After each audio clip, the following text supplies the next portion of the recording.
Hello so మళ్ళీ అయితే మొదటి హలో నుంచా? హలో సో అందరికీ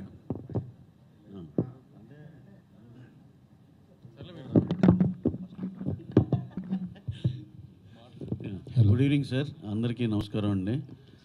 సో ఈ ప్రెస్ మీట్ ఉద్దేశం ఏంటంటే, నిన్న ఎగ్జిబిటర్స్కి ఏదో అన్యాయం జరుగుతుంది ఏదో అనే దాంట్లో ఏదో వాళ్ళు పెట్టుకున్న ప్రెస్ మీట్కి దానికి ఆన్సర్గా ఏంటంటే, యాక్చువల్ మా నెరేషన్ కూడా వెళ్ళాలి అనేది వాట్ ఈస్ ట్రూ అనే పాయింట్ చెప్దామని చెప్పి ప్రెస్ మీట్ అండి. So coming to important thing ఏంటంటే, వాళ్ళు నిన్న చెప్పిన దాంట్లో ఎగ్జిబిటర్ బాగా ఇబ్బంది పడిపోతున్నాడు, ఎగ్జిబిటర్ బాగా ఇబ్బందులు ఉన్నాయి, దానికోసం అని చెప్పి మేము పర్సంటేజ్ సిస్టమ్కి రావాలనుకుంటున్నాం అన్నారు. డెఫినెట్గా సార్, ఎగ్జిబిటర్ చాలా ఇబ్బంది పడుతున్నారు, దాన్ని కూడా మేము అక్నాలెడ్జ్ చేస్తున్నాం. అలాగే ప్రొడ్యూసర్ అండ్ డిస్ట్రిబ్యూటర్ వాళ్ళకి కూడా చాలా ఇబ్బందులు ఉన్నాయి సార్, దాన్ని మీరు దయచేసి గ్రహించండి సార్. అలాగే ఇప్పుడు మనం అంతా వెళ్ళేది ఒక ఎకో సిస్టంలో ఇన్నాళ్ళు ట్రావెల్ అవుతున్నామండి.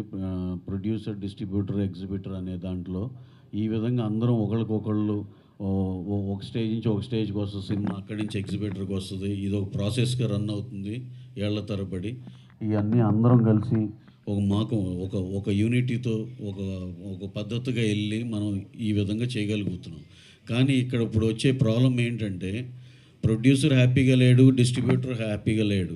నా ఒక్కడికే ఏదో బెనిఫిట్ తీసేసుకుని వెళ్ళిపోతారంటే విచ్ ఈజ్ నాట్ కరెక్ట్ అండి. అందరం 3 సెక్టర్లు కూర్చుని మాట్లాడుకొని వాట్ ఈజ్ రైట్, అందరికీ ఎలా బెనిఫిట్ జరగాలి ఇవన్నీ కూర్చుని మాట్లాడుకుని డెఫినెట్గా ఆ చేంజెస్ ఏవైతే కావాలనుకుంటున్నామో అది తప్పనిసరిగా మనం తెచ్చుకుందాం సార్, దాంట్లో అయితే ప్రాబ్లం లేదు. కాకపోతే ఈ యూనిలాటరల్ డెసిషన్ ఇవాళ రేపు అయిపోవాలి, లేకపోతే నెలాఖరికల్లా అయిపోవాలంటే అలా అవ్వదండి. మా సైడ్ నుంచి కూడా కొన్ని ఉన్నాయి సార్.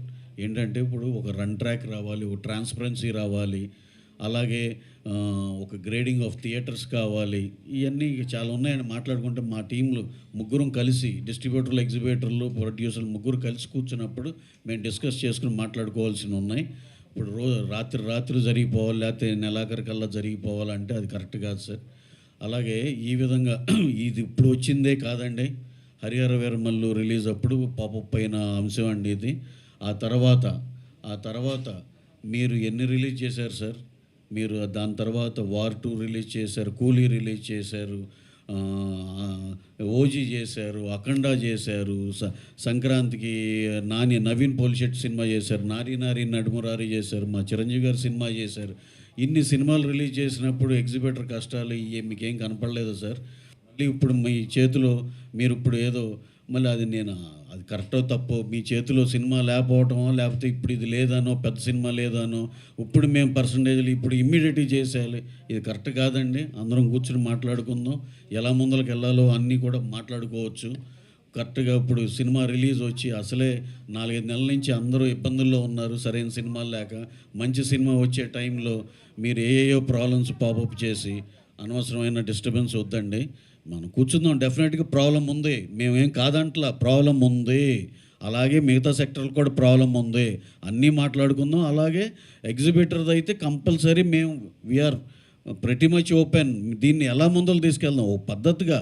ఏంటంటే, మీరు అడిగిందల్లా ఇది ఇచ్చేస్తే ఇది అయిపోయింది అంటే కాదండి, దానికి అది ఇవ్వాలంటే ఏం కావాలి? ఇప్పుడు ముక్కు మూసుకోకుండా టాయిలెట్కి వెళ్ళే థియేటర్లు వాటికి దానికిను సుదర్శన్ 3 కోట్ల కెమెరా ఇది ప్రొజెక్టర్ ఉందండి. ఈ సినిమాని ఈ థియేటర్ని ఆ థియేటర్ని ఒకే గాడిలో కట్టలేం కదండి. ఇలా ఇవన్నీ కూడా ఒకసారి సిస్టమేటిక్గా చేసుకుని దీనికి ఒక పద్ధతి, ఒక కమిటీ వేసుకుని గ్రేడింగ్ ఆఫ్ థియేటర్స్ చేసుకుని దీంట్లో మన విపిఎఫ్లు ఇవన్నీ ఏంటి, అది థియేటర్ పరాంచుకుని ఏదైనా పర్సంటేజ్ సిస్టమ్కి వచ్చేప్పుడు ఇలాంటి ప్రాబ్లమ్స్ చాలా ఉన్నాయండి. మనం కూర్చుంటే ఈజీగా సాల్వ్ అయిపోతుందండి. అనవసరంగా మీరు ప్రెస్ మీట్ పెట్టి దానికి కౌంటర్ మేము పెట్టి అనవసరం అండి ఇదంతా. మనందరం 3 సెక్టర్లు కూర్చున్నామంటే డెఫినెట్గా రిజాల్వ్ చేసుకోగలం.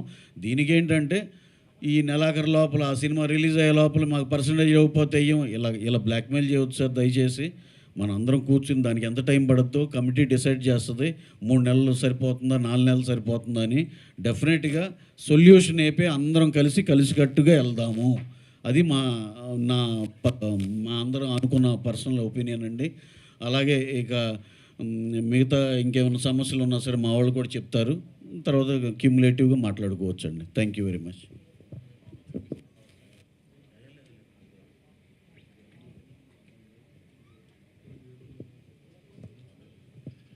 ఆల్మోస్ట్ రవణ్ అన్ని ఏరియాస్ కవర్ చేసేసారు. సో ఆయన చెప్పినట్టు ఎకోసిస్టంలో ఒకళ్ళు బాగోపోతే ఆబ్వియస్లీ ముగ్గురు బాగోరు, ప్రొడ్యూసర్ కానీ, డిస్ట్రిబ్యూటర్ కానీ, ఎగ్జిబిటర్ కానీ. నిన్న మీటింగ్ పెట్టిన ఎగ్జిబిటర్లు అందరూ ఎగ్జిబిటర్లు బాగాలేదు అంటున్నారు. ప్రొడ్యూసర్లు, డిస్ట్రిబ్యూటర్లు కూడా ఏం బాగాలేదు కదా. ప్రొడ్యూసర్, డిస్ట్రిబ్యూటర్లు బాగా డబ్బులు సంపాదిస్తూ ఉండి ఎగ్జిబిటర్కి డబ్బులు ఇవ్వాలంటే అది వేరే విషయం. కానీ గత 2 నెలలుగా చూస్తున్నారు కదా, కంటెంట్ లేక థియేటర్లు, శ్రీరాములు లాంటి థియేటర్ మూసుకున్నామని వాళ్ళే చెప్తున్నారు. మీరు ఎగ్జిబిషన్లో ఇలాంటి కండిషన్స్ అన్ని పెట్టి మళ్ళీ కంటెంట్ చేయనివ్వకుండా చేస్తే మమ్మల్ని మళ్ళీ థియేటర్ ఖాళీగా పెట్టుకోవాల్సింది తప్పితే దాని వలన ఏమి ఉపయోగం జరగదు కదా మీకు. సో ఇట్లా యూనిలాటరల్ డెసిషన్ తీసుకుని బెదిరించున్నట్టుగా ఏప్రిల్ 30కి తెలంగాణ, మే 30కి ఆంధ్ర, ఇట్లాంటి డెసిషన్స్ చెప్పకండి. ఎందుకంటే మేము కూడా ఇప్పుడు ఆల్మోస్ట్ ఈ టేబుల్ మీద కూర్చున్న వాళ్ళందరివి ఈ రిలీజులకి రెడీగా ఉండి